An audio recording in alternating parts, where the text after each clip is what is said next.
vida de los dinosaurios. La Biblia habla de tantas cosas y la gente no sabe. ¿Cómo podemos explicar la existencia de indígenas en América? ¿Cómo? Si se dice que todos nacimos de Adán y de Eva, ¿cómo no todos hablamos el mismo idioma ni tenemos la misma cultura? Vaya a la Biblia, por favor, Génesis capítulo 1, versículo 6.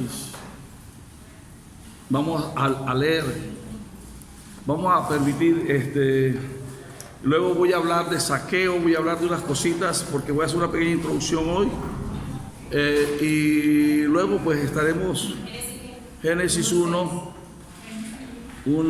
ya le voy a decir, versículos 6, 7, ya le voy a decir, permítame un segundo. Estamos ahora, Génesis capítulo 1. Ajá. ¿Cuál? El tema de hoy. Permíteme introducirme acá y ya vamos a darle el dato. Versículo 9, dice así, leo en el nombre del Padre, del Hijo y del Espíritu Santo. Este es un tic que les estoy dando para que sepan lo importante, lo trascendente, lo inmenso que es la Biblia, las Escrituras, las Sagradas Escrituras.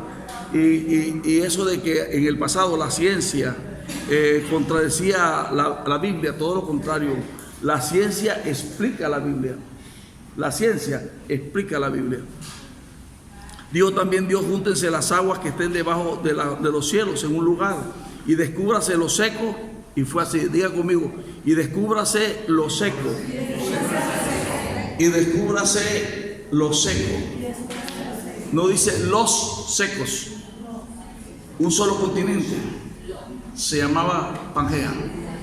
Como en ciencia se conoce, cuando usted escuche hablar, el cristiano tiene que estar muy actualizado, porque hay veces que creemos que no debemos conocer y debemos conocer. Se llamó, ¿cómo se llamó? Pangea. Son los tiempos más antiguos, los tiempos más remotos. Pero ¿cómo aparece el continente de América? ¿Cómo el continente de África? Si era un solo continente. Pues dice la ciencia que el planeta recibió un terrible colapso y se rompió las placas tectónicas y orogénicas del planeta. Y eso, si pasó, debe decirlo la Biblia. Váyase conmigo a Génesis capítulo 10, 25. Génesis 10, 25, por favor.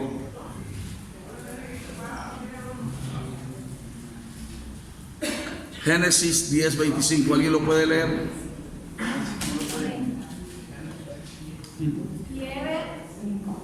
Y a Eber nacieron dos hijos. El nombre del uno fue Peleg. Peleg o Peleg, porque si no van a decir que es Pelé, el de Brasil, y entonces van a decir que el fútbol está ahí, y parece que sí estuviera el fútbol en la Biblia, porque David le tocaba a Saúl y las vírgenes cabeceaban, y David le ganó a los filisteos por Goliat. Entonces, no, dígalo nuevamente, dígalo nuevamente. A Eber le nacieron. A Eber nacieron dos hijos. El nombre del uno fue Peleg, porque en sus días fue repartida la tierra, y el nombre de su hermano Joctán. Ok, el uno, y hay detalles, ¿cierto? Y la gente dice, se los pasa por delante y no se da cuenta. Dice, pues sabe que un señor tuvo dos hijos, pero uno se llamó Pelag, que en hebreo significa partir, romper, porque en sus días se partió la tierra.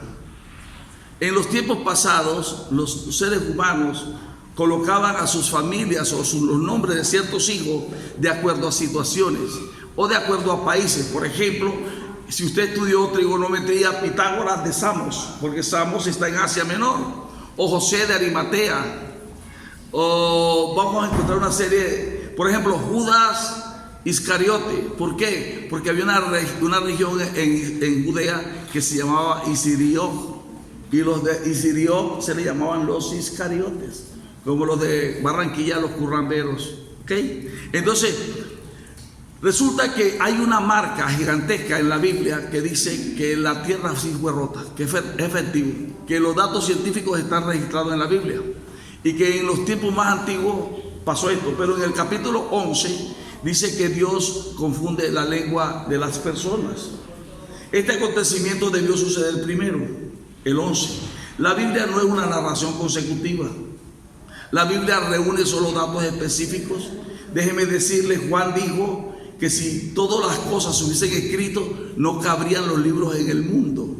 Eso quiere decir que hay cosas, muchas más cosas que no se escribieron que las que se escribieron. Y quiero decirte que son más importantes las que no se escribieron que las que se escribieron, porque las que se escribieron son el código para ir a investigar las que no se escribieron, y las que no se escribieron son las que narran la historia que necesitamos saber esta noche. Ok, entonces se rompe la tierra, cae un aerolito, rompe las placas tectónicas, entonces entra el mar y se separa el continente de América, un trozo del continente, se separa lo que hoy es África, y usted ve el trozo de Europa. Observe algo, se han hecho demostraciones, wow, qué lindo. Se han hecho demostraciones, se han hecho demostraciones. Ese con agüita. Sí. Eso con agüita, Ese con agüita. Con agüita y no hay más nada. Se han hecho demostraciones.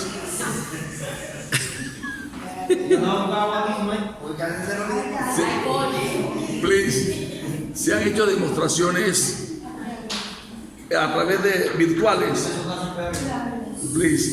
Se han hecho demostraciones virtuales donde se ha ido recogiendo los trozos y todos caben como un rompecabezas y se convierte en un solo continente.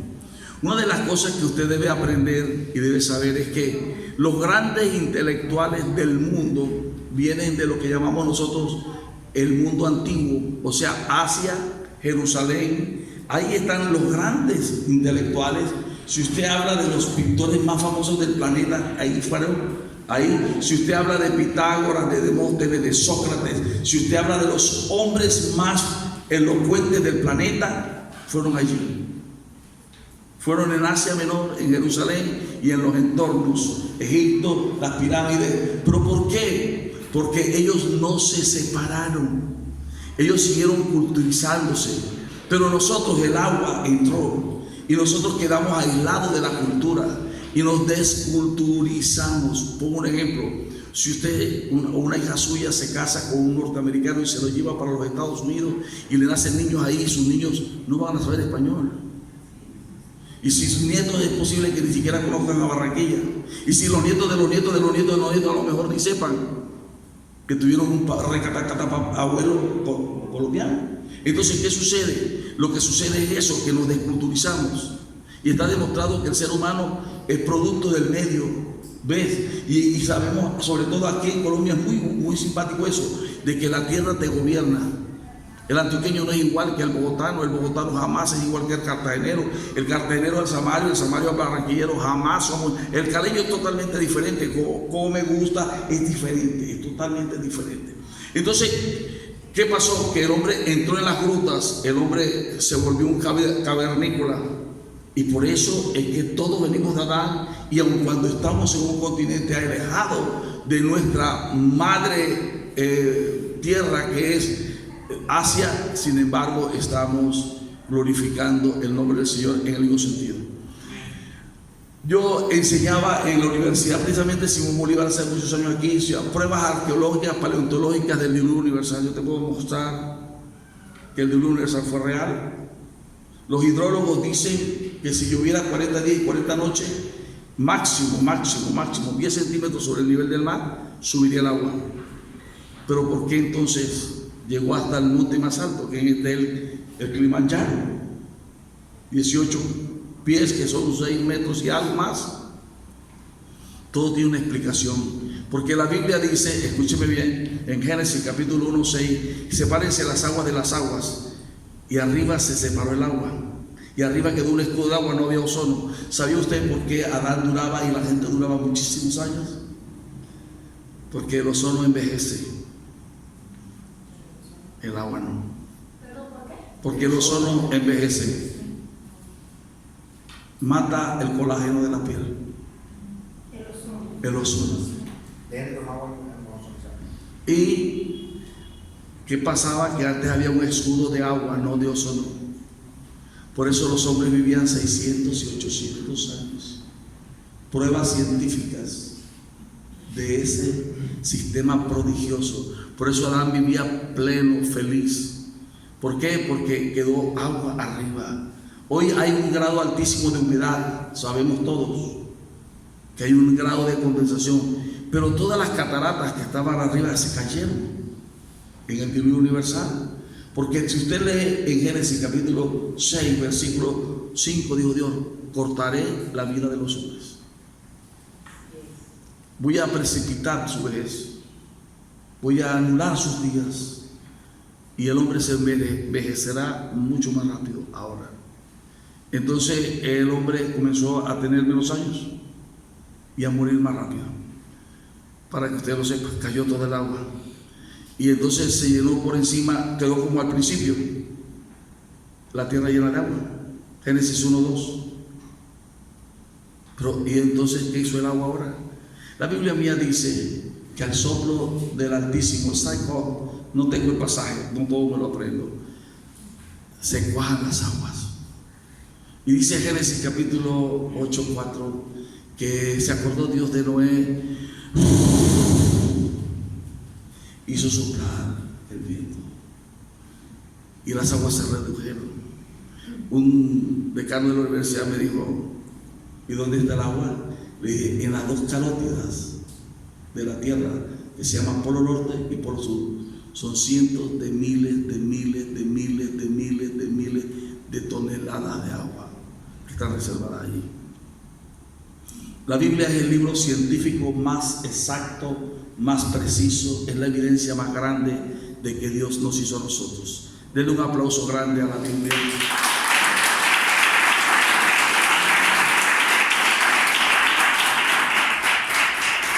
La gente tiene que entender esto. Usted tiene el único mensaje que ilustra. Fíjese, por ejemplo, usted se descubre que el centro de la Tierra es incandescente hace unos 200, 300, 400 años. En Job 28:5, léamelo por favor. 3.800 años antes de Cristo, un hombre dijo que el centro de la Tierra era candela. En la tierra nace el pan y debajo de ella está convertida en fuego. ¿Qué te parece? ¿Cómo sabía Job eso? ¿Cómo Job sabía eso? ¿Por qué? Porque el que tiene a Dios lo sabe todo. Pídale a Dios sabiduría, pídale a Dios entendimiento. Usted no se imagina que Dios lo hizo como es usted, y usted es como es Dios. Amén. Y cuando usted es como es Dios y Dios es como es usted, entonces lo que Dios es, usted lo es. Por eso Jesús dijo: las cosas que yo hago, vosotros las haréis, y mayores haréis, porque yo voy al Padre. ¿Cuánto dicen amén? Amén. Denle un aplauso a la Biblia. Ese es el libro. Escúcheme otra cosa que voy a decir rápidamente. ¿Dónde salió? ¿Con quién se casó Caín? Entonces dicen que hay hombres preadámicos y no sé qué cosa, y no sé qué historia, y una cantidad de tonterías. Voy a mostrar próximamente los secretos profundos de estas historias reales que nos hablan de nuestra generación. Pero esta sí, ahora sí, alístense todos, que tengo una super, ultra, mega, hiper, contra palabra. Les voy a partir el alma hoy. Ay, Padre, dígale que no se lo, ponte el casco.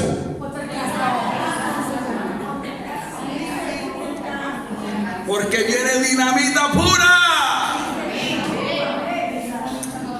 Hay un pasaje que me ha intrigado y lo quiero compartir ahora. Y es el caso de Lucas 19, que habla de un tipo Zaqueo. ¿Han leído a Zaqueo? Primero tengo que decirle que la palabra saqueo viene de la palabra saquear, robar, hurtar, tumbar, robar. Porque hay muchos saqueos en la iglesia. Cuando dicen amén, tumbadores, aleluya. Diga, Dios me está hablando. Aleluya. Y ese tipo era un bandido, pero más bandido era el sicómoro, porque el sicómoro representa a un evangelista, a un pastor palo vivo que no deja crecer a Zaqueo y hace que Zaqueo tenga que vivir sobre él y de usarlo para poder ver a pastor, muéstreme a Jesús. ¿Qué le pasa a Zaqueo? Y entonces volvemos a una iglesia, la historia de los pigmeos, la iglesia de los Kierkegaard. Todavía tenemos años de convertidos y tiene que decir: cierren los ojos, levanten la mano, aplaudan, porque somos enanos. ¡Alábale! Saqueo, saqueador. Saqueo no significa saqueador. Y expliqué, porque usted puede intervenir aquí. En la Biblia, saqueo no significa saqueador. Eso se lo inventaron algunos predicadores. La palabra saqueo viene del hebreo sahai, y sahai viene de sahá, que significa transparente, puro y honesto. Si es así, entonces démosle un aplauso al doctor.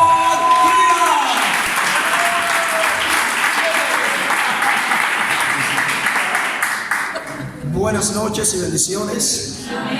¿Cuántos están contentos en esta noche?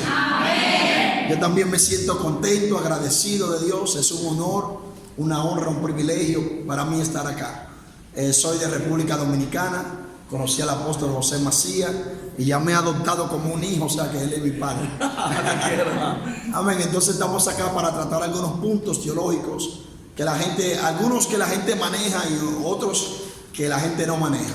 Por ejemplo, si yo le haría preguntas a ustedes, si yo le pregunto ¿qué comía el hijo pródigo? ¿Quién sabe qué comía el hijo pródigo? ¿Quién levanta la mano y me dice qué comía el hijo pródigo? Ok, algarroba, lo anota por ahí, pastor. El hijo pródigo comía algarroba. ¿Quién me ayuda? Ok, ¿qué comía Lázaro? El de Lázaro y el rico, ¿qué comía? La migaja. Anote, número 1, algarroba. Número 2, ¿qué dicen los 24 ancianos? La tercera, los 24 ancianos dicen santo, santo, santo. Entonces, es interesante estudiar eso. Jesús tenía casa. No tenía casa. Ponga ahí que Jesús no tenía casa. Vivía alquilado, creo. Vivía alquilado. Me gustó en Cartagena que un predicador predicó y dijo: Jesús no tenía ni siquiera una almohada, porque la Biblia dice que no tenía dónde recostar su cabeza. Me llevé esa sorpresa, me quedé con la boca abierta. Vamos a poner la mujer samaritana. ¿Qué era? ¿Era una mujer seria o era prostituta? Anote ahí las 5, mujer samaritana prostituta. María Magdalena, ¿era prostituta o era una mujer seria? Ponga ahí también la prostituta también. 5 maridos. Pues esa mujer no era fácil. ¿Por qué Nicodemo fue donde Jesús de noche? ¿Por qué fue de noche? Para que no lo señalaran y vieran que él seguía a Jesús. Falta como una, así es la 7. Prostituta 2 veces, sí. María Magdalena y la mujer samaritana. Y ahora dice que Nicodemo fue de noche porque tenía vergüenza o miedo que lo vieran. Entonces, ¿Abraham mintió, sí o no? Sí. Mintió Abraham, pon ahí la 8, que Abraham mintió. Jacob, ¿a quién engañó? Pon ahí que Jacob engañó a su hermano Esaú. Aleluya. Abraham mintió y Jacob engañó a Esaú. Vamos a dejar esas 9 ahí. Normalmente yo siempre hago 20 preguntas, pero ahora como la hice de la mente, porque ya la tengo anotada, 20, siempre que voy a los grupos hago 20, a veces voy al mismo grupo y le hago 20 preguntas diferentes. ¿Y qué tal si yo le digo que todo eso que ustedes me dijeron es mentira y no está en la Biblia? Esos son inventos de los predicadores y nosotros lo repetimos y lo predicamos, lo enseñamos y muchas veces lo hacemos hasta doctrinas Yo lo voy a explicar ahora con la Biblia y usted puede ir a buscar la Biblia. En primer lugar es que la primera algarroba. Busque el libro ahí de Lucas y usted verá que dice que el hijo pródigo ansiaba comer de las algarrobas y nadie le daba, o sea, nunca comió. Alguien que lo busque ahí. ¿Ya lo buscó, amado? Lucas 17, ¿no? 17:11 o 11:17. 17:11. Porque yo tengo todo eso anotado, pero ahora lo hice de la mente. Es que aquí lo hacemos. Aquí Espontáneo, sí. 11:17. Lea. 11:17. Sí, 11:17. A ver, lectura. Léalo. ¿Quién lee? Pero no No, es que 17 algo. 17:11, creo que empieza. 11:17. Ah, pues léalo. No es. No. Ah, ok. Ya lo busqué. Lucas 15:16 Ah, 15:16. Ok. Léalo. dice: y deseaba llenar su vientre de las algarrobas que comían los cerdos, pero nadie le daba. Ve. Y la gente está predicando que comía. Y la Biblia dice, que nadie le daba. O sea, no comía. Y la gente predica eso todos los días y sentimos a Dios. Entonces, cuando usted busca en Apocalipsis, lo que dicen santo, santo, santo, son los 4 seres vivientes, no los 24 ancianos. Lo que pasa es que los predicadores predican eso y alguien lo cantó y grabó una canción con eso y ya usted lo cree. Pero lea la Biblia para que ustedes vean. Son los 4 seres vivientes lo que dicen santo, santo, santo. 4:9. Sí. 4:9. Diciendo que aquellos seres vivientes dan gloria y honra y acción de gracias al que está sentado en el trono, al que vive por los siglos de los siglos. ¿Qué decían? Sí, lean. Los 24 ancianos se postran delante del que está sentado en el trono y adoran al que vive por los siglos de los siglos y echan sus coronas delante del trono diciendo: Señor, digno eres de recibir la gloria y la honra y el poder, porque tú creaste todas las cosas y por tu voluntad existen y fueron. Si leía un poco antes, dice santo, santo, santo, pero son los 4 seres vivientes. Se lo dejo de tarea, luego lo buscan porque aparece 2 veces en Apocalipsis y siempre son los 4 seres vivientes que dicen santo, santo, santo. También he escuchado que la gente dice que Dios es 3 veces santo, ¿verdad? ¿No han escuchado eso? Que Dios es 3 veces santo. Sí. ¿Y cómo Dios puede ser 3 veces santo si una sola santidad de Dios es suficiente? Apocalipsis 4:8 es la de. Sí, léalo. Dice: y los 4 seres vivientes tenían cada uno 6 alas y alrededor por dentro estaban llenos de ojos y no cesaban día y noche de decir: Santo, Santo, Santo es el Míralo ahí. Señor. Ve. Anoten la cita, désela a ellos. Apocalipsis 4:8. Perdón. Este hombre conoce con profundidad lo que está diciendo, pero yo quiero que ustedes, si necesitan, porque está hablando muy rápido. Que yo hablo rápido. Sí, él habla rápido. Y yo los padres quiero que ellos absorban. Y porque no es que mañana, como le pasó a alguien que yo le enseñé algo y salió a decirlo, no sabía cómo decirlo. Sí. Entonces, por favor, pregunten y si necesitan volverlo a leer, pregúntenlo otra vez. Exactamente. Ok, por favor, les agradezco. Entonces ya tienen las 2 citas. La primera, ¿cuál era? Ya la pueden anotar ahí. Lucas 15:16. Sí, y la otra. Apocalipsis 4:8. Viene migajas que nos dan. Ok, la de la migaja. Migajas. Ok, entonces cuando usted se da cuenta, dice que el rico ansiaba comer de las migajas, Lázaro ansiaba comer de las migajas que caían de la mesa del rico. Era que ansiaba comer. Cuando usted estudia, se da cuenta que esos ricos vivían en unos palacios. Y desde la puerta principal hasta la casa, a veces había hasta 800 metros. Y en la puerta que está el mendigo, es la puerta de adelante. Es decir, que un rico de esa estatura nunca va a dejar que un pobre infeliz esté en su pie ahí, porque no lo acepta, porque para él le da asco. Entonces cuando dice que estaba la puerta, es la puerta que tenían los ricos, como en los palacios, que queda a distancia, 300, 500 y hasta 800 metros. Entonces él no comía, él ansiaba comer, y también lo dice la Biblia, que ansiaba comer. Si seguimos... yo quiero recrear lo que dice mi hermano. Por ejemplo, escúcheme, la descripción habla del estado emocional de él del apetito frustrado, Sí, claro. del apetito frustrado y de la opulencia del rico. Entonces lo que se está trazando ahí diciendo es de los dos estados emocionales. Ok, y eso también, eso es una parábola realmente muy profunda que se estudia en un nivel, porque la Biblia tiene 4 niveles de interpretación. El primero se llama Peshat, que es lo simple o literal, lo que dice la Biblia. Si dice no robe, es que no robe.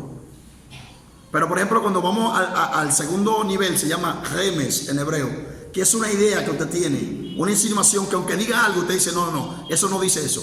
Por ejemplo, una persona, usted le da la Biblia y lee Éxodo 20, los 10 mandamientos, te dice no matará, pero le pica un mosquito y lo mata, porque él entiende automáticamente que aunque dice no matarás, él sabe que está hablando de personas, no de animales, porque él mata el pollo y se lo come, aunque nadie le enseñe. Ese es el segundo nivel, que es lo que hace Pablo. Pablo dice en la primera carta a los Corintios, en el capítulo 9, cuando él está hablando de los que predican el Evangelio, que vivan del Evangelio, dice no pondrás bozal al buey. Y después dice Pablo, ¿acaso escribió Dios eso por los bueyes? ¿O se preocupa tanto Dios de los bueyes? Más bien no se escribió por vosotros. Ve que Pablo, aunque leía que decía no pondrás bozal al buey que trilla, él sabía que eso se refería a personas.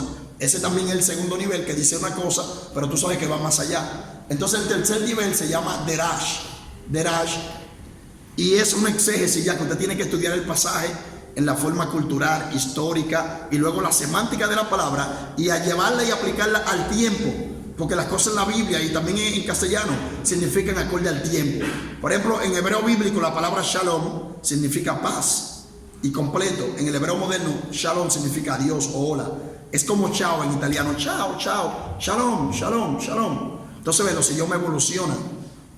Y así hay muchísimas cosas en la Biblia. Luego está el otro nivel que se llama Sod. Entonces, el nivel Sod es el cuarto nivel, que ya es bien profundo. Por ejemplo, cuando Jesús dice el que no come mi carne y bebe mi sangre, Jesús está hablando en el Sod. Porque no era que lo mataran y hicieran una parrillada y una batida de sangre, no. Pero literalmente dice el que no come mi carne y bebe mi sangre. ¿Lo dice sí o no? Y así lo tomaron ellos. Sí. Vamos a comerlo. Sí, está viendo. Entonces, eso lo tenemos en la Biblia. Seguimos. ¿Cuál era la cuarta? Que Jesús no tenía casa. Jesús no tenía casa. ¿Por qué ustedes dicen que Jesús no tenía casa? ¿Por qué dicen? Entonces yo le voy a explicar ahora con la Biblia, que usted ha leído más de 1000 veces que Jesús tiene 3 casas, pero usted lo lee y no lo cree, porque nosotros no creemos lo que dice la Biblia. Nosotros creemos lo que primera vez escuchamos, porque el ser humano fue dotado y creado para que lo primero que escuchara lo tuviera por bueno y válido, porque lo primero que el ser humano iba a escuchar era la voz de Dios, para que creyera eso firmemente. Pero ¿qué sucede? Después de la caída de Adán, el ser humano sigue con eso intacto. Lo primero que le dicen es lo que cree. Si usted primero le hablaron de María, usted iba a creer en María, la Virgen María. Si le hablaron de Mahoma, de Buda, porque está creado para eso. Entonces lo primero que ustedes oyeron era que Jesús no tenía casa. Pero ustedes han leído más de 1000 veces cada uno que Jesús tiene 3 casas. Busque, la primera está en Mateo 13:1. Y lean ustedes. Aleluya. Me gusta escucharte. Gracias. Aquel día salió Jesús de la casa y se sentó junto al mar. Mateo 13:1, léalo de nuevo, un poco más alto. Aquel día salió Jesús de la casa y se sentó junto al mar. Ve, salió. Hay otra versión que dice salió de su casa. Y mira donde tenía una casa frente a la playa. Entonces, si usted busca Marcos 2:1 también, y a mí me llama la atención que hay un predicador de mi país que él es internacional, él viaja mucho, y yo lo sigo, uno de mis predicadores favoritos. Y un día él iba a predicar donde yo vivo, en Higüey, y el pastor subió el afiche: viene el evangelista fulano de tal. Ese día en mi iglesia no había servicio, en la congregación a la que pertenezco. Entonces yo fui con un líder de la iglesia de allá, y fuimos, porque yo no sabía llegar, él me llevó. Entonces cuando fuimos lo escuchamos, y él leyó ahí Marcos 2:1, y leyó 2 veces el pasaje entero, y predicando dijo más de 50 veces que él no sabía de quién era la casa, y él lo había leído él mismo literalmente, que era la casa de Jesús, y la Biblia era una versión que lo decía más claro todavía. Léanlo, Marcos 2:1. Entró Jesús otra vez en Capernaum después de algunos días y se oyó que estaba en casa. Ven, en la versión que él leyó, y se oyó que estaba en su casa. Y aún él leyéndolo 2 veces y se oyó que estaba en su casa, predicaba y decía que no sabía de quién era la casa. Y yo estaba loco por levantar la mano y decirle: pero ya tú lo leíste 2 veces que estaba en su casa. Pero que creemos más lo que oímos que lo que dice la Biblia. Amén. Está viendo, entonces ya hemos buscado 2 casas de Jesús, ¿verdad? Entonces la otra casa de Jesús está en Juan 1:38 en adelante. Y luego le vamos a explicar por qué Jesús dice que no tenía donde recostar su cabeza. Y volviéndose Jesús y viendo que le seguían, les dijo: ¿qué buscáis? Ellos le dijeron: Rabí, que traducido en maestro, ¿dónde moras? Le dijo: venid y ved. Y fueron y vieron donde moraba y se quedaron con él aquel día, porque era como la hora de cenar. Ven, Rabí, ¿dónde vive? ¿Dónde mora? Y se quedaron con él en su casa. Ven, ya mencionamos 3 casas de Jesús. Y eso fue rápidamente, sin buscar ni nada. Si seguimos buscando, quizás tiene 7 más. Amén. Entonces, ¿qué es lo interesante? ¿Por qué la gente entonces predica que Jesús no tenía casa? Y es ilógico que el hijo del carpintero, cuando usted estudia la Biblia, se da cuenta que José, el padre de Jesús, era un tectón. Y eso de ahí viene la palabra arquitecto, que era un maestro contratista. Él ni siquiera clavaba clavos, él buscaba gente para que hicieran algo. Usted quería hacer una casa o algo, buscaba a José, y José tenía su gente que trabajaran. ¿Y cómo es que el hijo del carpintero no va a tener casa? Si en aquel tiempo para hacer una casa solamente hacía falta madera y adobe, que nada más era buscarla al monte, y el hijo del carpintero no iba a tener casa. Es hasta ilógico. Entonces, si usted sigue buscando, se da cuenta que todos los abuelos, bisabuelos y tatarabuelos de Jesús eran reyes, y los reyes son los pobres. ¿Me entiende? Entonces, cuando Jesús nace, ¿qué le llevaron? Oro, incienso y mirra. Entonces, cuando usted busca el oro que le llevaron, no fue que le llevaron. No. Cuando se enviaban embajadores a representar a una nación y a honrar a alguien, se enviaban 70 o 72. Por eso es que cuando llegan los reyes magos, supuestamente, y es interesante que hasta en inglés, en la Biblia King James, que es la que usan los americanos y los ingleses, dice wise man, y wise man significa hombre sabio. Wise, sabio, man, plural de hombre. Wise man, hombre sabio, porque eran de Oriente. Ahora bien, si van 3, ¿qué hace Herodes? Lo mata, no mató a todos los niños. ¿Por qué él no los mató? Porque eran demasiados y se asustó. Tuvo pavor y temor cuando vio que vinieron 70 o 72 embajadores a buscar a un rey. ¿Ve? Entonces todo eso, cuando usted lo analiza y se estudia, usted se da cuenta que siempre eran 70 que se enviaban. Por ejemplo, para subir donde estaba Faraón había que subir 70 escalones. En cada escalón había una persona que representaba una nación diferente y hablaba un idioma. Cuando Moisés necesita ayuda, el mismo Jetro le dice que busque ayuda y él le ora a Dios y Dios le da ¿cuánto? 70. Jesús envió ¿cuánto? Los 70. Aunque cuando usted lo estudia se da cuenta que eran 72, pero los judíos redondean porque eran 6 de cada tribu y 6 por 12, 72. Entonces el número 70 es un número muy simbólico en la Biblia. En la fiesta de Yom Kippur, que es la fiesta del Día del Perdón, que se celebraba cada día 10 del mes de Tishri, en esa fecha se sacrificaban 70 toros que representaban al mundo entero. A mal paso. Me está frenando aquí. Yo estoy grabando porque les voy a pasar el video a todos. De veras, yo conozco a este hombre, admiro a este hombre. Y lo que usted no le está dando una, ¿cómo se llama? Destroza. Usted le está cortando las arterias y discutiéndole todo. No. Entonces, a él le es fácil. No la costumbre. Y ahorita vamos a leer, él va a leer pasajes bíblicos, quiero que le hagan un ensayo, pero yo quiero decirles, si no entienden, yo tengo el video, lo estoy grabando para que usted lo tenga. Lo vaya pausando. Sí, porque esto hay que digerirlo y hay que ir al texto y comprender que él no está mintiendo, está diciendo una realidad. Amén. Entonces discúlpame, No, está bien. Sí, porque yo sé que tú, pero una cátedra de la universidad es fácil, porque uno tiene un andamiaje. Hay algo, muchos de acá están en los primeros pasos.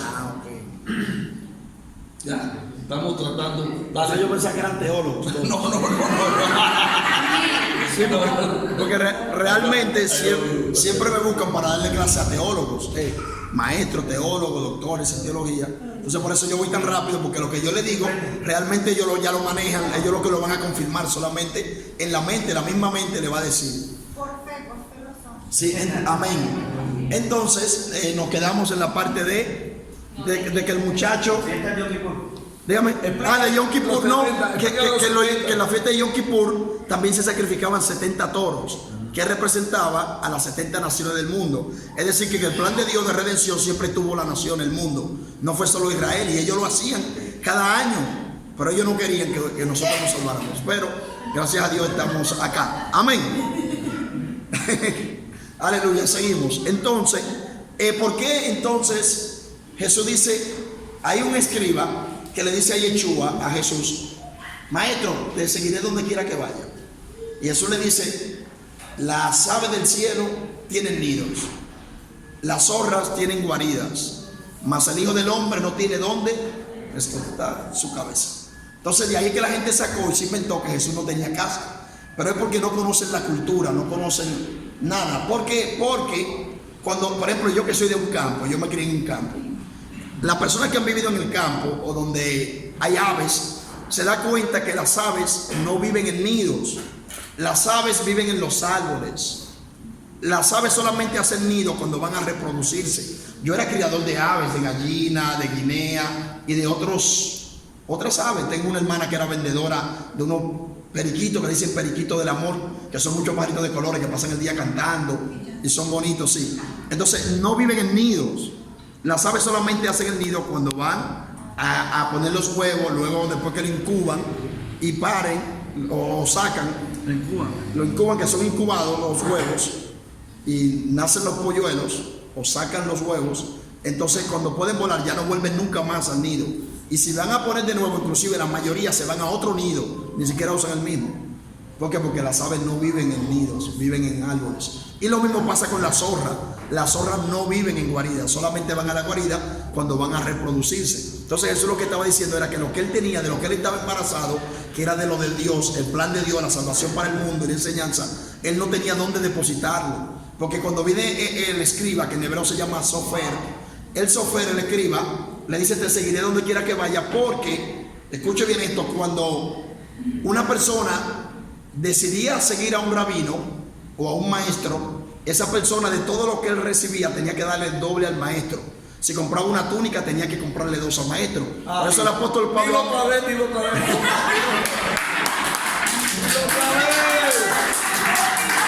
Por eso el apóstol Pablo habla de doble estima, y a los que presiden que lo tengan de doble estima. Sin embargo, era al revés cuando el maestro llamaba a alguien.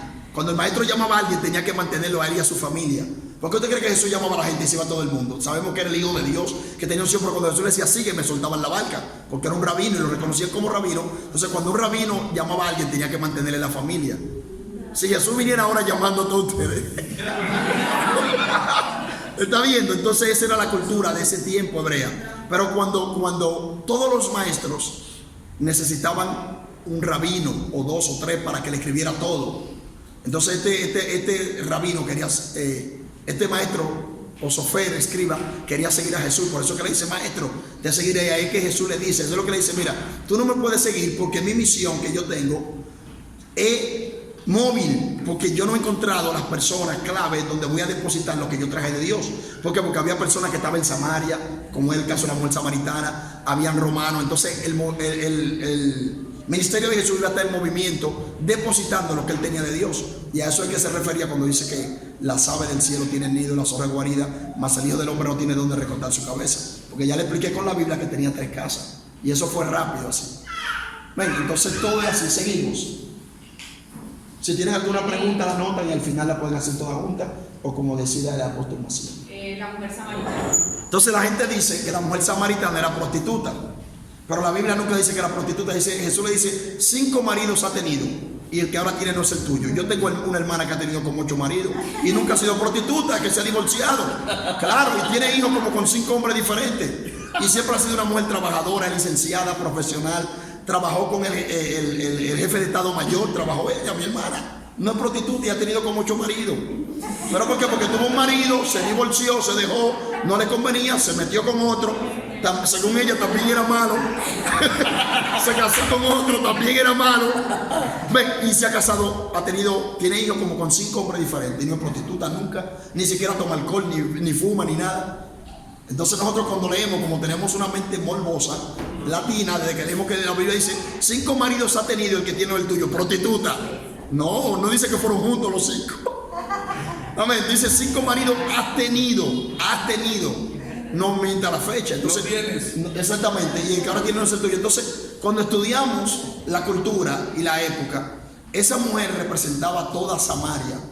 Esa mujer, la mujer samaritana, representaba a Samaria. Entonces cuando usted estudia se da cuenta que maridos se le llamaban a los dioses, porque la palabra que se usaba para un dios falso era Baal, y Baal significa marido. Entonces Baalim significa marido. Inclusive cuando usted lee Isaías 55:4, Dios se llama Baalí, o sea, yo seré tu Balí, tu marido.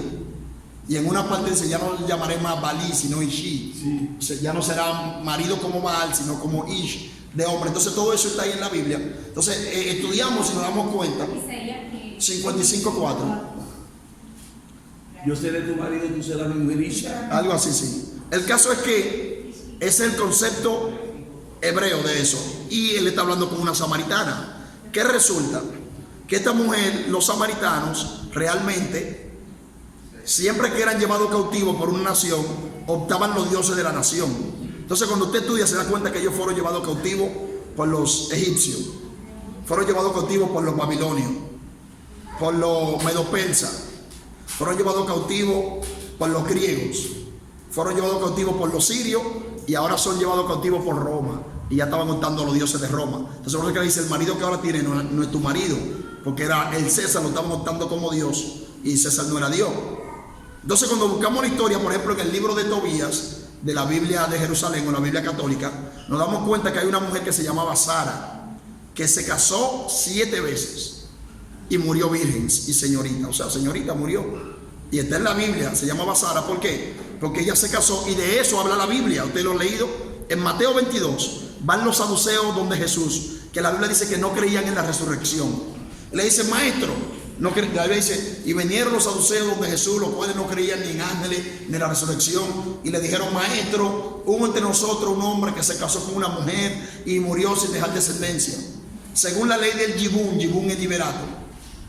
Dice Moisés que el hermano mayor debe casarse con la viuda para dejar descendencia al hermano.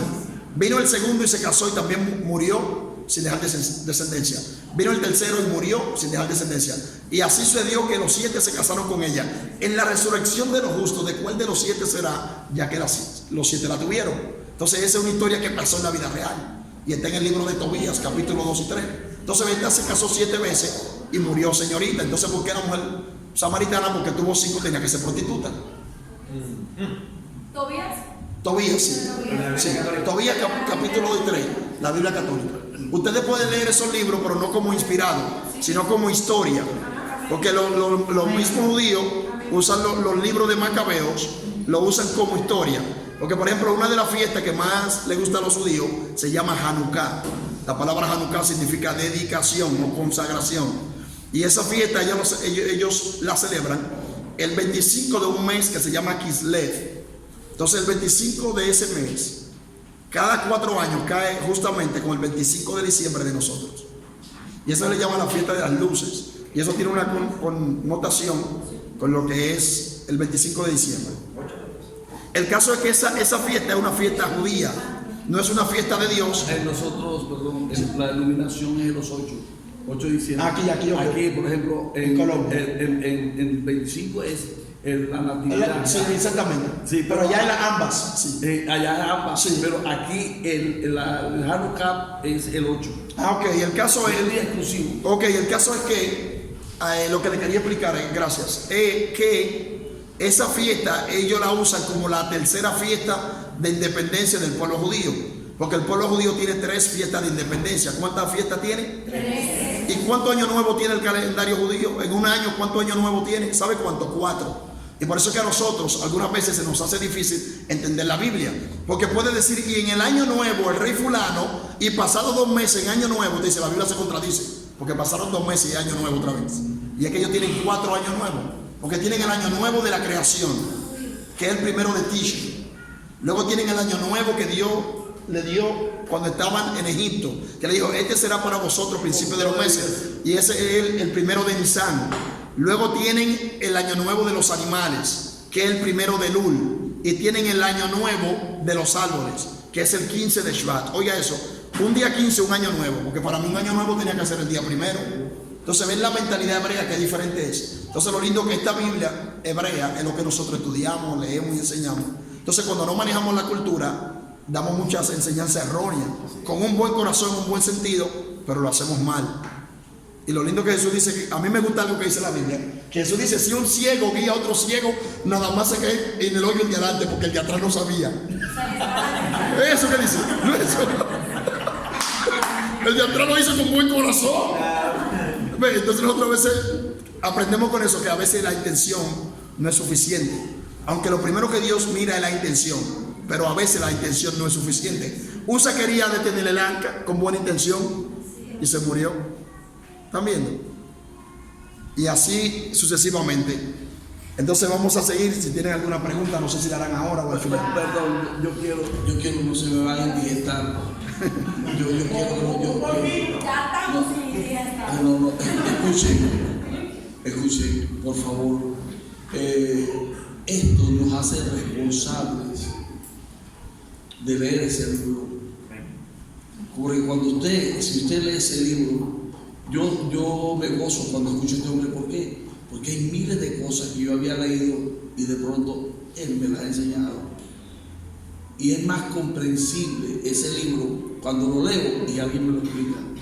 Pero es muy difícil cuando alguien no está acostumbrado a leer el libro y escucha de los 4 años. ¿Y a dónde dice 4 años? Y no, yo no, porque no lo has leído.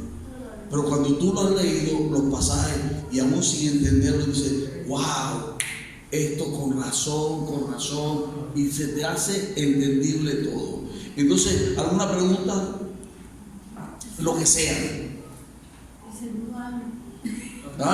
El primer año que tienen los judíos es el primero de Tishri.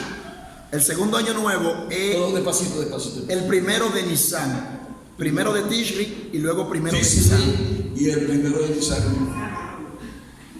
Luego el primero de Elul y luego el 15 de Shvat. De Shevat también se llama el mes Shevat.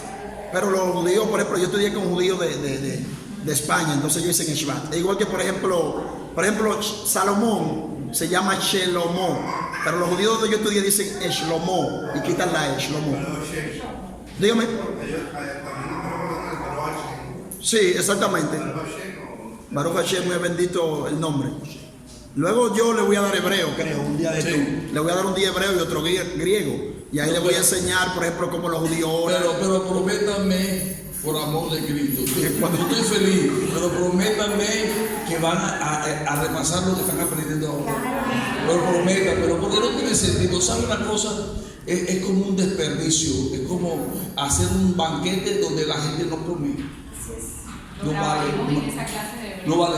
Yo le voy a decir, sí, ya voy. Yo le voy a decir, este hombre, una conferencia de estas, vale, traer el tiquete, ponerlo en un hotel y darle mínimo $200 por clase, dependiendo del número de personas. Aquí lo estamos haciendo. Ustedes conocen, mi pastora lo sabe, lo hacemos con puro pecho.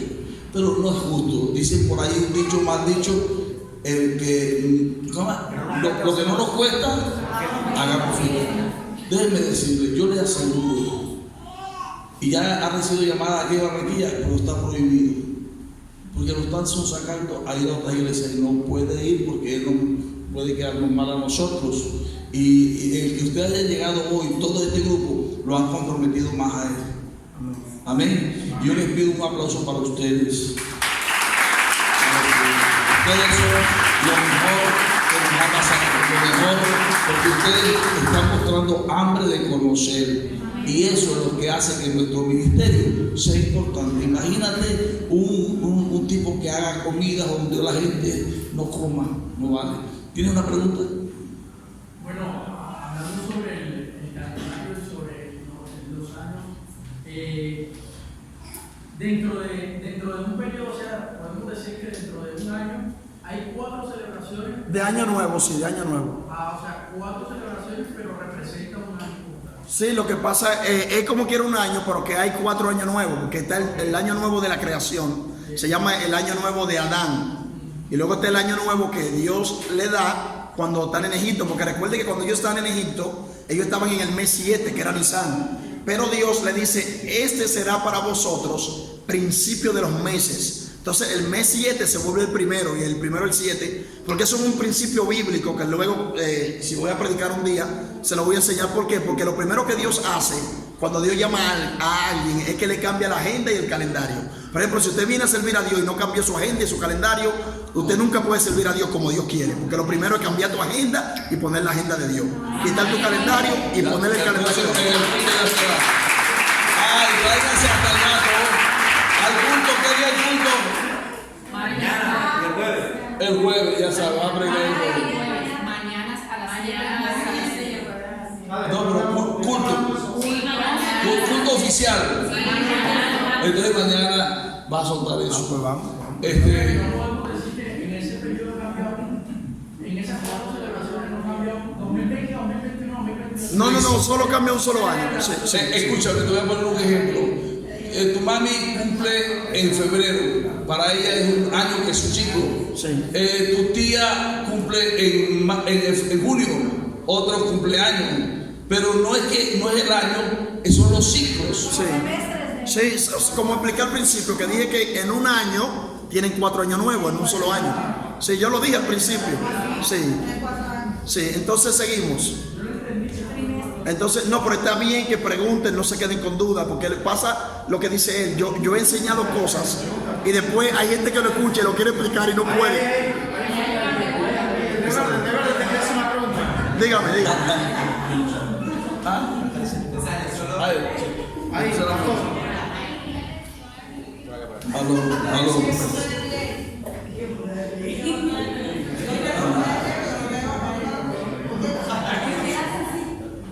Aló. Aleluya. Entonces, me pasaron porque yo tengo la voz baja. Sí, padre. Bueno, es que recordar, o sea, los nombres son complejos para escribir, pero él habla de las 4 formas de ver la Biblia, o cómo se estudia en la Biblia. Entonces, digo que la primera es lo símbolo literal, la segunda es la idea personal, lo tercero es la exégesis, Sí. la cuarta no la Lo oculto secreto, el O revelación, sí, se llama oculto secreto, que es el misterio también. Entonces, seguimos, señores. Nos quedamos en bíblico de la samaritana. la samaritana está en Juan 5. Juan 5, y luego le expliqué que la respuesta a eso estaba en el libro de Tobías, capítulo 2 y capítulo 3. Y le decía que los judíos usan el libro de Macabeos, primera y segunda, para una de sus fiestas. Porque nosotros hemos confundido. Unas son las fiestas judías y otras son las fiestas de Dios. Por ejemplo, cuando usted lee el Levítico 23, habla de la fiesta de Dios, no judía. Entonces las fiestas judías son como Purim, que es la fiesta de Esther. Es una fiesta que ellos le inventaron de independencia, porque yo le hablaba de 3 fiestas de independencia que ellos tienen. La primera fiesta de independencia judía es Pesaj, que nosotros llamamos Pascua, porque es cuando Dios los saca de Egipto a los hebreos, que todavía no eran pueblo, y luego en el monte Sinaí lo vuelve un pueblo. Entonces luego la segunda fiesta de independencia que ellos tienen es la fiesta de Esther, que se llama Purim, porque Pur es una palabra medo-persa que significa suerte. Entonces Purim, suertes, porque fue lo que tiró Amán para ver qué día ahorcaba a Mardoqueo. Entonces luego la otra fiesta de independencia que ellos tienen es la fiesta de Hanukkah, que viene la independencia de los macabeos cuando pelearon con los grecos sirios, cuando Antíoco Epífanes sacrificó una cerda en el altar de Dios para impurificarlo. Y los macabeos, que en hebreo se llaman macabim y significan martillos, se sintieron impotentes y se enojaron y quisieron pelear. Y pelearon 600 y pico de hombres, pelearon con el ejército más fuerte de aquel tiempo, que había conquistado todo lo que se llama el mundo antiguo, porque ese mismo ejército era el de Alejandro Magno, que conquistó el mundo antiguo. Entonces, esa es la tercera fiesta de independencia. Luego, los judíos tienen otra fiesta de independencia, pero que entra ya en esta era, que en el año 1948, cuando Israel es declarada nación. Ahí vienen los judíos de todo el mundo y vienen a Israel. Pero esa ya en esta época. Y es interesante que en el año 1948, de la era antes común, antes de Cristo, Abraham salió de Mesopotamia.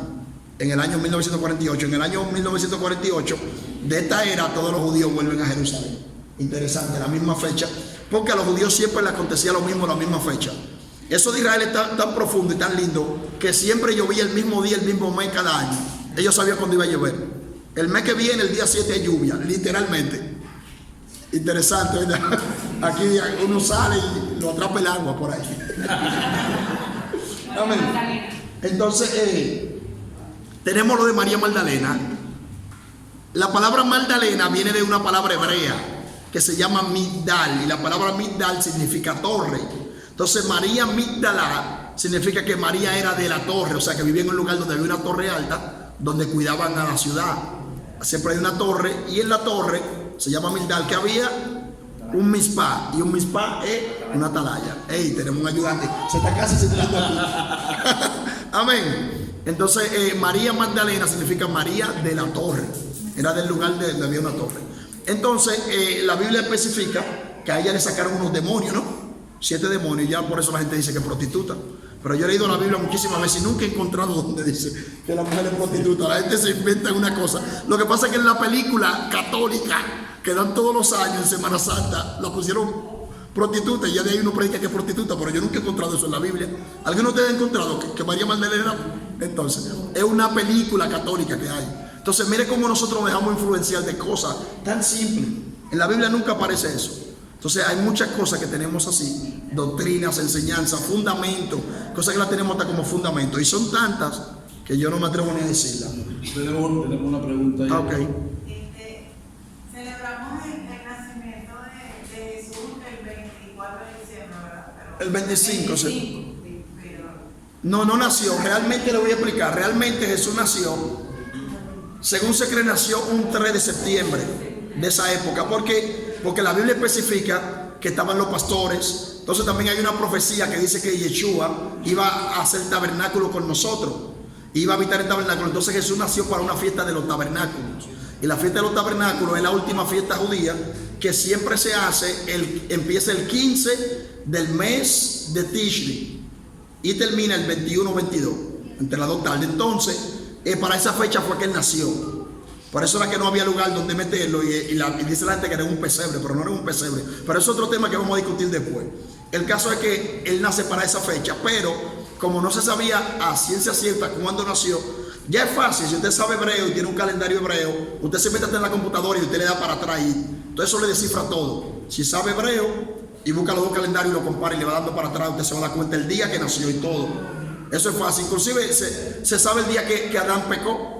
Adán nació un día 6, viernes 6, y Adán pecó un viernes 6. Por eso los brujos usan el viernes 13, porque es el día para rebelarse en contra de Dios, porque es el día que ellos entienden que por primera vez el hombre se rebeló en contra de Dios. O sea, todo ya es fácil. Antes era difícil porque no había sistema, computadora, pero si usted sabe cálculo bíblico, usted se da cuenta de todo. Usted puede calcular toda la fecha de los acontecimientos bíblicos con un cuadro que se estudia en teología.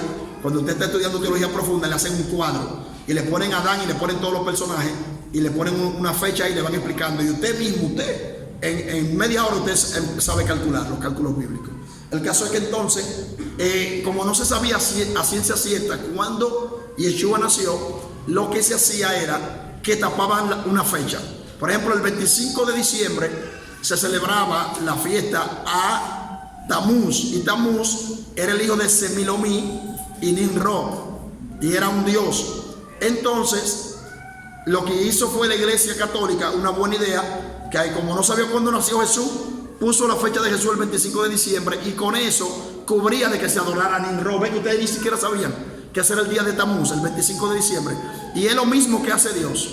Cuando usted busca en la Biblia, que eso es profundo, interesante, a ver si le hablo algo de eso mañana cuando le predique, porque siempre que yo voy a predicar a un sitio por primera vez, yo predico acorde a la fecha, porque las fechas bíblicas son proféticas. Entonces esta fecha era más profética que yo he visto de todas, el 2020. Y no dije que lo voy a hablar de que 2020, que la visión, no, eso se lo inventó la ciencia.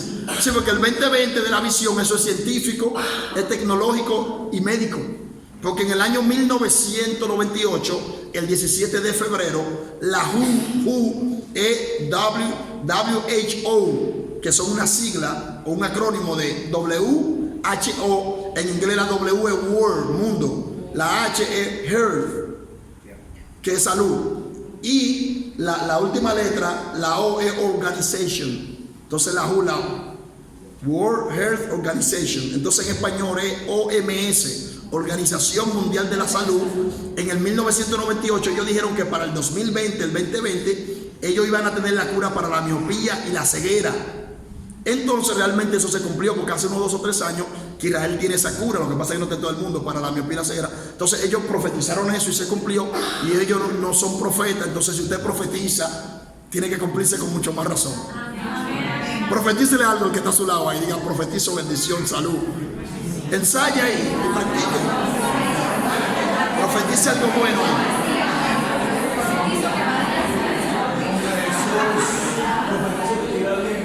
Amén. Entonces, si esta gente, que lo que son es médicos, científicos y tecnológicos, profetizaron y lo cumplieron, ¿cuánto más nosotros? Entonces, realmente de ahí que viene la visión 2020, cuando usted va donde un oftalmólogo a chequearse la vista, si la tiene bien, él le dice, tiene la vista 2020, 2020, tú sabes, pero eso no es bíblico, pero es bonito. Pero cuando yo le predique del 20, yo le voy a explicar de la Biblia y con la Biblia. Amén. Amén. Entonces, señores, no sé si tienen más preguntas, si no seguimos. Nicodemo. Entonces, Nicodemo. La gente dice que Nicodemo, no sé qué tiempo tenemos. No, todavía tenemos tiempo. 45 minutos. ¿No queda? Pues está bien. Porque esta historia. Pues está bien, no digo, porque no, ¿cuánto nos queda? Nos queda 45. Ok. Sí, porque yo quiero saber qué tiempo le dedico a las explicaciones. Porque, por ejemplo, Nicodemo va donde Jesús de noche. Nosotros decimos que va de noche porque le daba vergüenza y no quería que lo vieran, porque él pertenecía al Sanedrín y podían expulsarlo. Pero si usted se da cuenta y estudia, se da cuenta, mi apóstol, que cuando un rabino de una escuela de pensamiento, en el tiempo de Jesús habían 24 escuelas de pensamiento, solamente de fariseos habían 7 escuelas, no todos los fariseos eran iguales. Jesús solamente tenía problemas con un solo, pero eran los más fuertes porque eran los que controlaban. Entonces, cuando Jesús dice, no eran todos los fariseos, porque Pablo era fariseo. Pero nosotros queremos, otra cosa que si usted estudia, la palabra fariseo es algo bueno. Fariseo viene de la raíz parash y significa apartado, santo. De ahí viene la palabra perush. Un perush es un santo. Un pruchí es un fariseo, un santico. Pero no era como tan santico, ¿no? Y eso mismo pasa en mi país, por ejemplo, lo que se llama de que es la doctrina. ¿Cómo se llama? La senda antigua, ay Jehová. Son los mismos del tiempo de Jesús, los mismos perush. Amén. Gracias a Dios que usted no me envía eso para mi país, porque me esperan con palo en el aeropuerto. Pero pasa algo que Jesús explicó y él dijo fariseo hipócrita. Sí, claro. Entonces la palabra hipócrita ya cambia el sentido de la... Interesante, ya que el apóstol me ayuda, por eso lo tengo ahí. Amén. La palabra hipócrita para un griego del tiempo de Jesús, del siglo I, antes de la era común y después de la era común, era algo bueno. Un hipócrita significaba que era una persona polifacética, que podía hacer 2 funciones en el teatro, porque en ese tiempo fue que se inició el teatro con los romanos. Entonces, una persona hipócrita era que podía hacer más de una función en el teatro, o que podía tener más de un trabajo, o podía desempeñar más de una carrera. Entonces, eso era un hipócrita, era decir un polifacético, que podía hacer muchas cosas. Sin embargo, un hipócrita para los judíos y para nosotros una persona que tiene 2 caras. Para los griegos también, pero para los griegos las 2 caras eran buenas, pero para nosotros tiene una buena y una mala. ¿Está viendo? Entonces, en los contextos es diferente, y así hay muchas cosas en la Biblia que para un judío es una cosa y para un griego es otra. Por ejemplo, un peinado ostentoso para un judío era que cuando la joven se iba a casar o había una fiesta familiar, se ponía todas las prendas de la familia en el pelo, y las que no le cabían en el pelo se la ponía en la ropa. Y la Biblia habla de eso, dice que cuando se ponen las prendas en la ropa, y eso era un peinado ostentoso para un judío.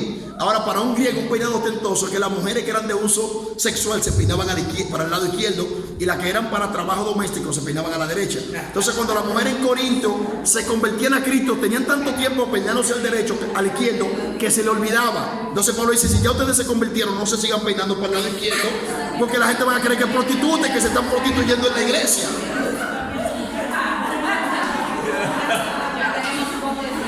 Para eso se peina mitad y mitad. Dale un aplauso a la Biblia, dale un aplauso a la Biblia.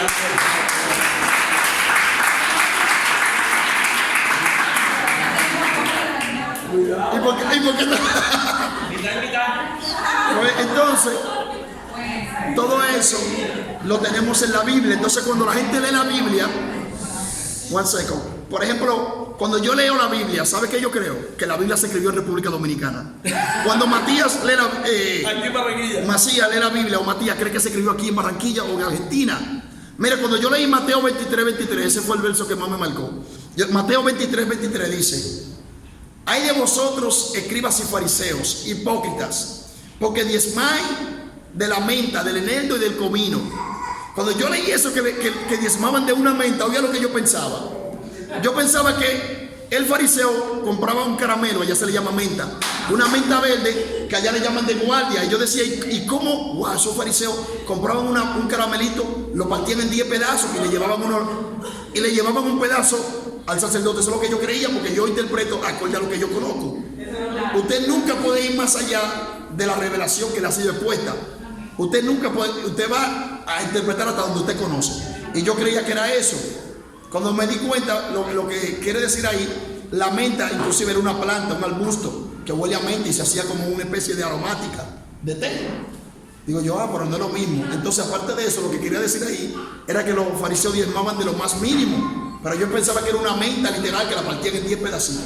Y así es que uno va interpretando. Por ejemplo, en mi país hay un joven que se convirtió primero que yo a servir a Dios, que tiene un buen testimonio, y mire cómo él se convirtió. La madre de República Dominicana y Haití están en la misma isla, separadas, haitianos, dominicanos. La madre de él es haitiana, pero es cristiana. Él era un muchacho de su casa, no le gustaba ir a la disco, se iba, no bebía, tranquilo, ni bailaba ni nada. Un día él decide irse para Bávaro, Punta Cana, los hoteles, a trabajar. En mi país hay un mito que todo el que se va para ahí se descarría. Si es evangélico se aparta, y si es serio se vuelve un delincuente y empieza a usar droga, a tomar. La mamá de él, como cristiana, y sabe eso, cuando él se va le da una Biblia. El joven se llama Bogá, porque es haitiano, Bogá es el nombre de él. Y la mamá le da la Biblia y dice, mira Bogá, si en algún momento viene un maremoto, un terremoto, o tú te encuentras en peligro, léete la Biblia, o cuando no esté haciendo nada. El joven se va, trabaja casi un mes. Cuando cobra, le pagan 2 quincenas juntas, las 2 primeras. Los días que había trabajado más la otra quincena. Él nunca ha bebido alcohol, se fue a beber alcohol con los compañeros de seguridad, porque él trabaja en seguridad. Y cuando una gente no ha bebido y toma, se emborracha de una vez. Y empezó a regalarle cerveza y todo, y gastó el dinero. Al otro día le duele la cabeza, está resacado y no tiene dinero. Se acordó de lo que le dijo la madre, la Biblia. Y el joven Bogá va a buscar la Biblia. Y en mi país hay un mito que la gente dice, ¿dónde que me caiga? De que ahí que Dios le habla. Aquí también. Entonces yo aprendí que la Biblia, ¿sabe dónde cae la Biblia? Donde no te la haya viendo. Si usted compra una Biblia nueva y la abre 10 veces, y cuando usted la hace, se abre ahí porque está media ancha. Y yo creía que era Dios que me hablaba, de que Dios me habló, no, el pasaje que más yo leí. El caso es que Bogá hizo lo mismo, abrió, y cuando abrió la Biblia, cayó donde Jesús le dice a Pedro, Pedro, boga mar adentro. Entonces, como él se llama Bogá, él dijo, dije, wow, Dios me está hablando con mi nombre y todo.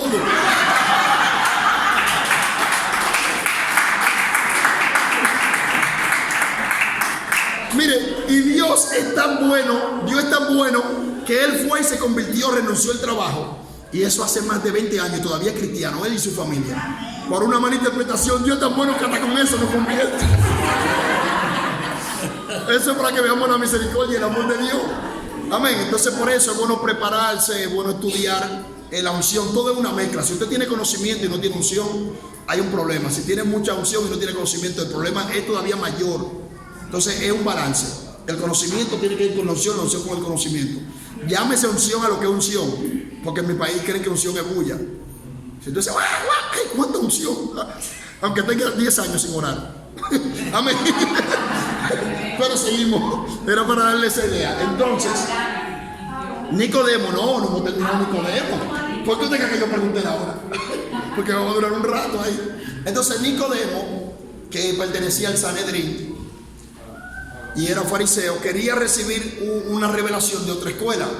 Yo le dije que cuando un rabino de una escuela quería recibir una interpretación de otra escuela que ellos no manejaban, se iba a medianoche, normalmente a las 3 de la mañana, porque a esa hora los judíos dicen que hay un portal espiritual abierto a las 3 de la mañana y tú tienes más acceso a la revelación.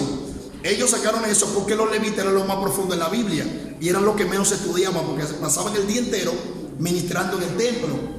Sin embargo, cuando leían tenían más entendimiento, porque solo podían estudiar a las 3 de la mañana en adelante, de madrugada de la noche. Entonces, a partir de ahí los judíos decían que había un portal espiritual que se abre a las 3 de la mañana, aunque sí sabemos que hay un portal a las 9 de la mañana y otro a las 3 de la tarde, porque es bíblico. Y la hora novena, que era la hora de los sacrificios, y la hora de la oración también se llamaba. El caso es que cuando el rabino iba a buscar la revelación de la otra escuela, tenía que llevarle el salario de un año de un jornalero. Es decir, que Nicodemo le tuvo que llevar a Jesús 365 denarios para que le mostrara la revelación. Entonces iban de noche, era por eso, porque A esa hora era que estaba el portal abierto, no era ni que porque le daba vergüenza. Yo mismo he predicado eso. Y Nicodemo vino de noche para que no lo vieran. Y la gente se convierte porque Dios es buenísimo, yo le dije. Pero luego, estudiando, me di cuenta que era por otra cosa. ¿Comprende? Porque siempre todo lo que pasa en la Biblia tiene un trasfondo histórico. Y en la próxima clase yo le voy a explicar eso. Mire, yo le voy a dar la introducción a las ciencias bíblicas. La próxima clase, mira dónde la dejé, ahí la tengo. ¿Por qué? Porque ahí yo le voy a explicar una cosa de las 9 ramas importantes de la Biblia. Entonces eso le va a abrir el mundo, un mundo bíblico de la escritura. Y cuando ustedes lean las escrituras, la van a leer con otra perspectiva. Porque le voy a enseñar, siempre que se dice algo es por algo o para algo. Siempre hay un trasfondo histórico y cultural. Hasta que usted no descifra el trasfondo histórico y cultural, usted no entiende el pasaje. Todo lo que usted diga está en el aire. Aunque, como le expliqué, Dios en su misericordia obra, hace milagros, sana, pero usted está predicando en base a algo que ni siquiera existe. ¿Entiende? Entonces, esa es la idea. Entonces, Nicodemo viene donde Jesús. Miren lo interesante que es la Biblia y lo que es la cultura. Nicodemo viene donde Jesús a las 3 de la mañana a hacerle una pregunta de algo que él no sabe. Y la Biblia te dice, y ustedes han leído muchísimas veces lo que Nicodemo fue a preguntar. Pero yo le pregunto ahora mismo a cualquiera de ustedes, le voy a regalar el teléfono, la Biblia, lo que sea, al que me diga qué fue a preguntar Nicodemo. Y lo han leído todo y ninguno van a saber, porque no conocen el contexto histórico. Ustedes verán ahora cuando yo se lo descifre. Por ejemplo, Nicodemo viene donde Jesús. Nicodemo conocía 7 nuevos nacimientos, que eso se le llama nuevo nacimiento y también se le llama bautismo en el pensamiento judío. La palabra bautismo es tevilá. Siempre que un judío pasa de un ciclo a otro, o de un nivel a otro, a eso ellos le llaman nuevo nacimiento. Por ende, cuando Jesús le dice a Nicodemo que tiene que nacer de nuevo, lo que le está diciendo es que tiene que nacer de lo alto. Si usted lo lee en griego y en hebreo, dice tiene que nacer de lo alto, no dice de nuevo, porque Nicodemo conocía 7 nuevos nacimientos. El primer nuevo nacimiento en ese tiempo se llamaba el nacimiento vaginal, que era cuando el niño nacía de la vagina de la madre o el animal. Pero ya con la ciencia se le llama nacimiento natural. ¿Por qué? Porque ya no es vaginal, porque a veces nacen con cesárea. Pero en ese tiempo se conocía como nacimiento vaginal. Era el primer nuevo nacimiento. El segundo nuevo nacimiento era cuando el niño cumplía 8 días de nacido, que le hacían lo que se llama Brit Milá, que era la circuncisión, el pacto de la circuncisión. Luego, ese mismo 8º día, venía el tercero y al niño le ponían el nombre. Porque nosotros le ponemos los nombres a los hijos. A veces hay gente que no se ha casado. Cuando yo tengo un hijo se va a llamar Leslie, porque suena bonito. Cuando usted estudia, a veces Leslie es el nombre de un demonio en otro país. Pero como suena bonito en una telenovela, una película, unos muñequitos, una caricatura, la gente se lo pone sin indagar. El judío tenía que poner el nombre al hijo que Dios le revelara. Él no tenía derecho a poner un nombre a un muchacho. Dios era que le revelaba el futuro de la persona, y el futuro de la persona era el nombre. Y luego ese nombre se iba a volver en el carácter. Porque el carácter de nosotros es que nos posiciona. Cada uno de nosotros está en el lugar a donde nuestro carácter nos ha permitido llegar. Si usted cambia de carácter, cambia de posición, de nivel, de estado, de situación, todo. Entonces el carácter era el nombre. Cuando usted lee en la Biblia, usted sabe hebreo o griego, y usted lee un nombre bíblico, por el nombre usted sabe la función y lo que va a hacer la persona. Por ejemplo, Agar en hebreo significa la que se fuga. ¿Cuántas veces se fugó? 2 veces.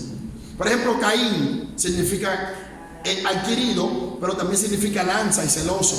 Un celoso cazador de flecha o de lanza. ¿Y qué hizo? Él no mató al hermano. ¿Para qué son la lanza? El hermano de él, ¿cómo se llamaba? En hebreo es Ebel. Ebel significa vanidad, efímero, pasajero, de corta duración, que pasa rápido. Por eso Eclesiastés dice Ebel Abelim, Kol Haebel, que vanidad de vanidades, todo es vanidad, y aparece el nombre de Ebel en plural y singular. Entonces, ¿cuántos hijos tuvo Abel? No tuvo hijos porque era efímero, que pasaba rápido. Entonces, todos los nombres de los personajes bíblicos son el carácter. Entonces, cuando usted lee la Biblia y usted sabe hebreo y lee un nombre, por el nombre ya usted sabrá lo que la persona va a hacer.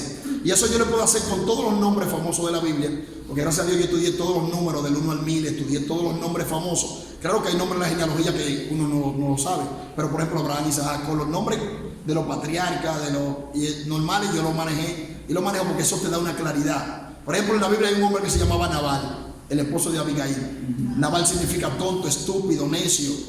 ¿Y quién le va a poner ese nombre a un hijo? A menos que sea obligado por Dios. ¿Está viendo? Y había uno que se llamaba Jabez. ¿Han escuchado eso? Jabez. que hace una oración, que dice que Jabez clamó a Dios y Dios ensanchó. Cuando usted lee el nombre Jabez y el nombre Oní es lo mismo.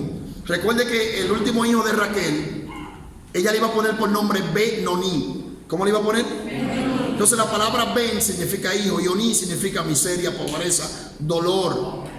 Entonces, ¿por qué? Porque ella lo tuvo en dolor porque Jacob la mató. ¿Ustedes saben que fue Jacob que mató a Raquel? ¿Lo han leído?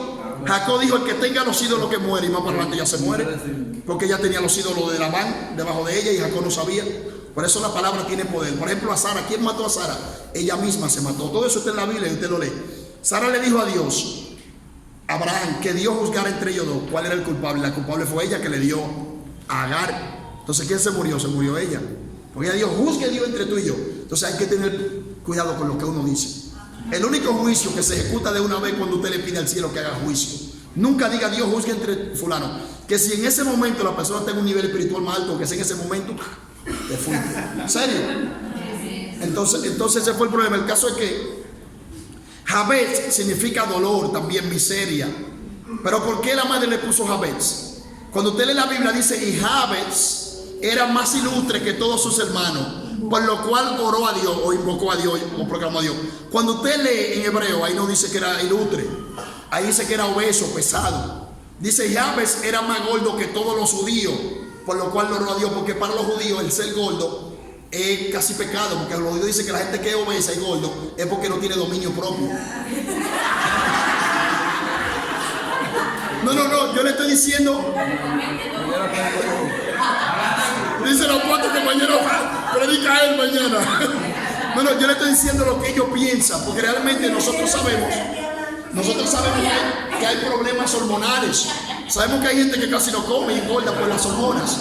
Pero yo le estoy diciendo el pensamiento hebreo. Entonces resulta que cuando la madre de Jabez lo iba a dar a luz, aparte de que era cabezón, era gordo. Entonces en aquel tiempo era un nacimiento natural. La madre no lo podía dar a luz. Entonces, como no lo podía dar a luz, le estaba rompiendo la matriz. Y por eso le puso Jabez, dolor de destrucción. Entonces, cuando usted lo lee en hebreo, dice que Jabez era más ilustre, pero no dice era más obeso, más pesado. Lo que pasa es que la palabra gloria, ilustre y pesado es la misma, es la palabra Kabed, de donde viene Cabot y Cabat. Entonces, si lo lee correctamente, dice: y Jabez era más pesado, más grueso que todos sus hermanos. No los hermanos de padre y madre, no, es todos los hebreos que habían nacido. O sea que el hombre era muy fuerte. Entonces, si él había sido ilustre, como nosotros pensamos que es ilustre, sabio, inteligente, por eso él se le va a quejar a Dios. Mejor bien agradecido, ¿sí o no? Use la lógica. Usted le va a clamar a Dios porque lo hizo muy sabio. Ay, Dios, ¿por qué me hiciste tan sabio? Entonces, pasa todo eso. Entonces, nos quedamos en el cuarto nuevo nacimiento. Al tercero. Entonces, teníamos el primero, el vaginal. El segundo, la circuncisión. El tercero, ponerle el nombre. Entonces, el cuarto era algo que se llama tevilá. Entonces, la tevilá en hebreo es una purificación, pero también es el bautismo. ¿Comprende? Entonces, luego el quinto nuevo nacimiento se llama bar mitzvah. Entonces, el bar mitzvah era cuando el niño varón cumplía 13 años, lo llevaba donde los sabios, los ancianos, los sacerdotes o los rabinos para que lo probaran. A las hembras las llevaban a los 12 y ahí se llamaba bat mitzvah, porque las hembras se desarrollan físicamente y mentalmente más rápido que los varones. Una hembra de 13 piensa como un varón de 15. ¿En serio? Tiene mayor, se desarrolla más rápido. El único varón que celebró el bar mitzvah a los 12 años fue ¿quién? Jesús. Cuando él se queda con los rabinos, le está haciendo eso. Perdón, me están poniendo atención acá. Hay como otra clase. Ya vamos a atender allá y después. Sí. ¿Por dónde van? No, ok. Oiga eso. El único varón que lo celebró a los 12 fue Yeshua, el bar mitzvah. Ahora bien, ustedes ven que cuando Jesús está con los sacerdotes, ellos le preguntan, él responde. Cuando José y María lo encuentran, ¿qué él le dice? ¿No sabían que en los negocios de mi padre me conviene estar? ¿No es eso que le dice?